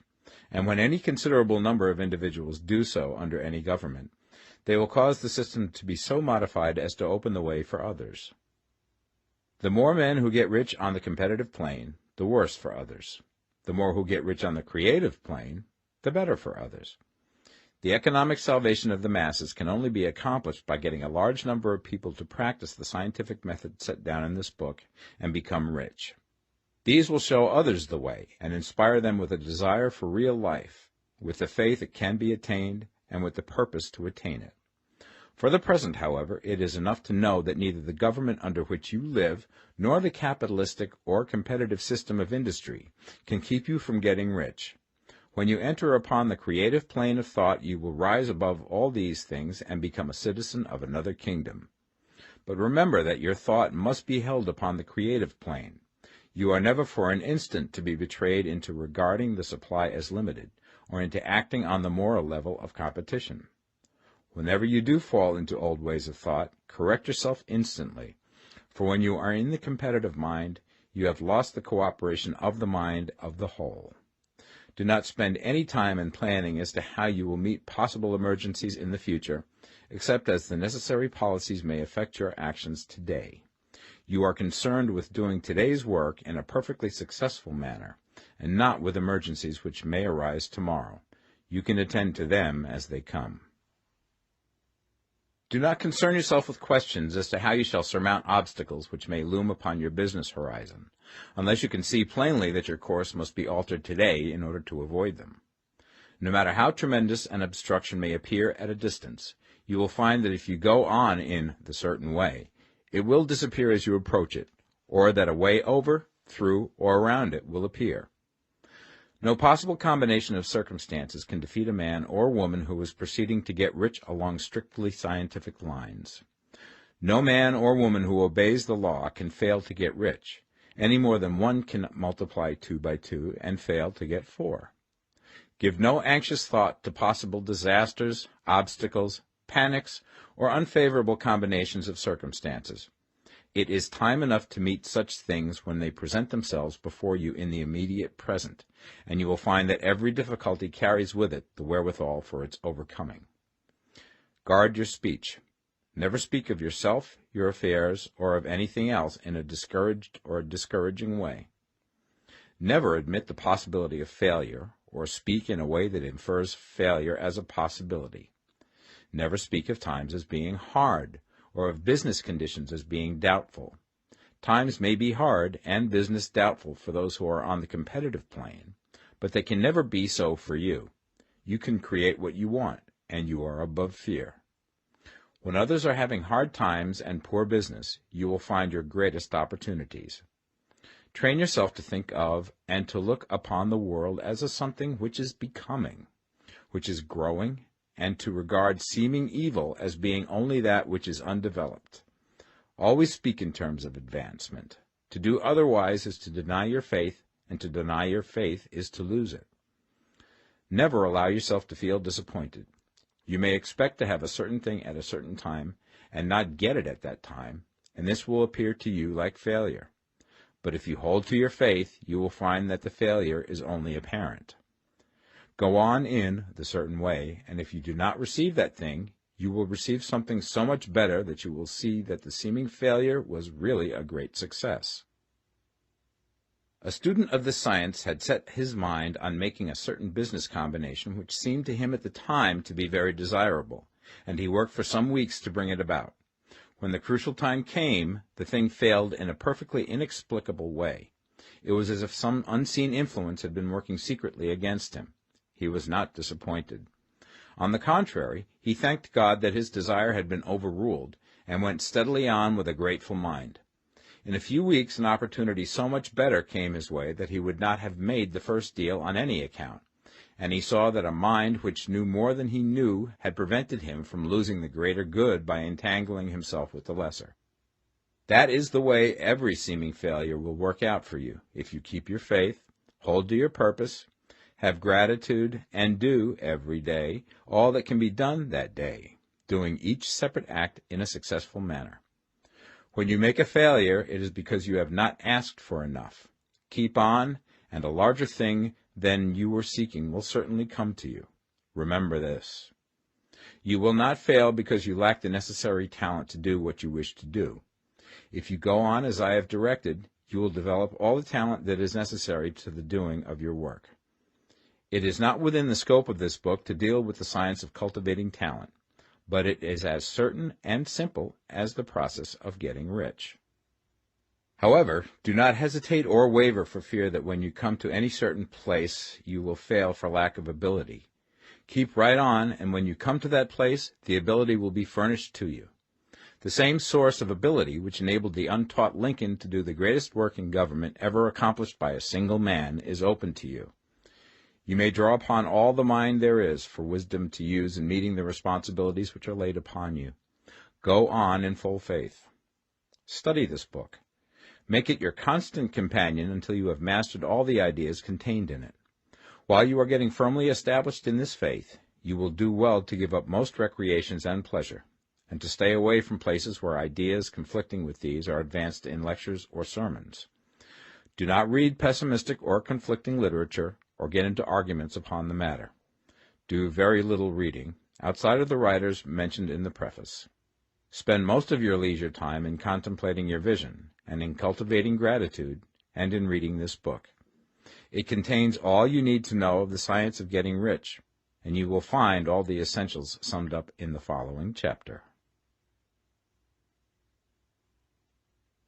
Chapter 17. Summary of the Science of Getting Rich. There is a thinking stuff from which all things are made, and which, in its original state, permeates, penetrates, and fills the interspaces of the universe. A thought in this substance produces the thing that is imaged by the thought. Man can form things in his thought, and by impressing his thought upon formless substance can cause the thing he thinks about to be created. In order to do this, man must pass from the competitive to the creative mind, otherwise he cannot be in harmony with the formless intelligence, which is always creative and never competitive in spirit. Man may come into full harmony with the formless substance by entertaining a lively and sincere gratitude for the blessings it bestows upon him. Gratitude unifies the mind of man with the intelligence of substance, so that man's thoughts are received by the formless. Man can remain upon the creative plane only by uniting himself with the formless intelligence through a deep and continuing feeling of gratitude. Man must form a clear and definite mental image of the things he wishes to have, to do, or to become, and he must hold this mental image in his thoughts, while being deeply grateful to the Supreme that all his desires are granted to him. The man who wishes to get rich must spend his leisure hours in contemplating his vision, and in earnest thanksgiving that the reality is being given to him. Too much stress cannot be laid on the importance of frequent contemplation of the mental image, coupled with unwavering faith and devout gratitude. This is the process by which the impression is given to the formless, and the creative forces set in motion. The creative energy works through the established channels of natural growth, and of the industry and social order. All that is included in his mental image will surely be brought to the man who follows the instructions given above, and whose faith does not waver. What he wants will come to him through the ways of established trade and commerce. In order to receive his own when it shall come to him, man must be active, and this activity can only consist in more than filling his present place. He must keep in mind the purpose to get rich through the realization of his mental image. and he must do every day all that can be done that day, taking care to do each act in a successful manner. He must give to every man a use value in excess of the cash value he receives, so that each transaction makes for more life, and he must so hold the advancing thought that the impression of increase will be communicated to all with whom he comes in contact. The men and women who practice the foregoing instructions will certainly get rich, and the riches they receive will be in exact proportion to the definiteness of their vision, the fixity of their purpose, the steadiness of their faith, and the depth of their gratitude.